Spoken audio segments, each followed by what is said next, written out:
အခုဘယ်မှာရောက်နေလဲဆိုတော့ဒီနေ့က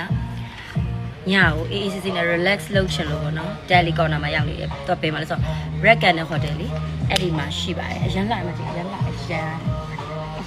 ကိုလှပါတယ်ရှင်နော်မိုက်စားလေးသိလားဒီလို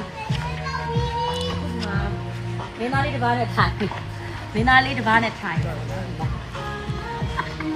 ဒီလိုလေးပါဒီလိုလေးရှိတော့မောင်နှမနှစ်ယောက်ဒီနေ့ညဒါဟဲငေါက်လောက်တာပေါ့ချစ်စရာလေးတော့ဒီမှာထိုင်ချစ်စရာလေးရန်ကိုစော်ကနာကြီးရန်ကိုအဲ့လို comfortable ဖြစ်တယ်ဟာဟိုစလိုက်တာအဲ့ဒါစစ်အန်အင်္ဂလိပ်အင်္ဂလိပ်လိုဟုတ်အင်္ဂလိပ်လို comfortable စကလုံးပေါင်းတယ်ပေါင်းတယ်အဲ့လိုမျိုးပေါ့နော်ဒီမှာဆွေးလို့ကလာပြီးတော့ဒါ chill နေရပါ chill တာနောက်နေ့ကျလို့ရှိရင်ဆွေးရဒီမှာလာအိမ်မှာဟမ်ဘယ်လိုလဲတော့ငါကြောက်ချက်ပေါ့ဒီနေ့အိမ်ရမှာနင်တို့ပဲလင်းယူနဲ့လို့နင်တို့ပဲပြောတယ်သူ့မောင်နေနဲ့ပဲကိုနေလို့နင်တို့ပြောတယ်ခုကျတော့ဘသူနဲ့လဲလို့ပြောတယ်ကျွန်တော်နဲ့အဲ့မှာဒီမှာ record နဲ့အမလေးလာအိမ်မှာပေါ့နော်အခုဒီမှာကလေးလေးလို့စော့ကစားပေါ့ Happy birthday to you Happy birthday to you နော်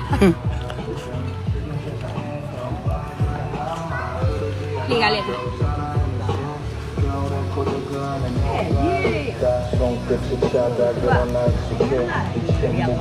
သိလားနောက်ကခုံလေးရောပါလုံးဝchill လို့ကောင်းတဲ့နေရာလေး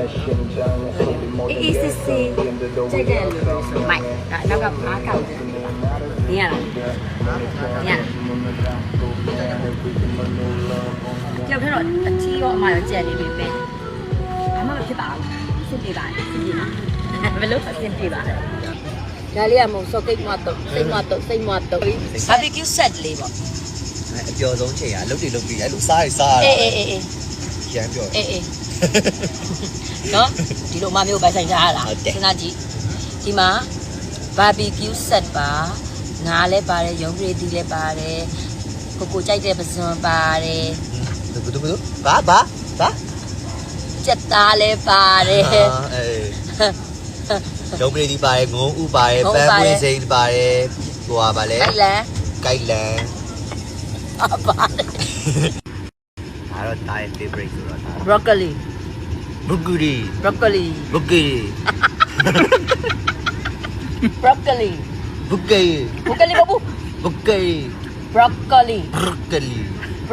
ဘာကူဘာဘာဘာဘောနော်ဒီနဲ့တင်နေရအောင်3လတော့ရှိပြီဒါမှတော့မတက်ပါဘူးဘာလို့လဲဆိုတော့ကျမကလည်းမတက်လို့ဒီမဲ့ငါလည်းတင်မယ် Okay ရပါတယ်နင်တို့က Who the hit the house Who the hit the house ဘာလဲ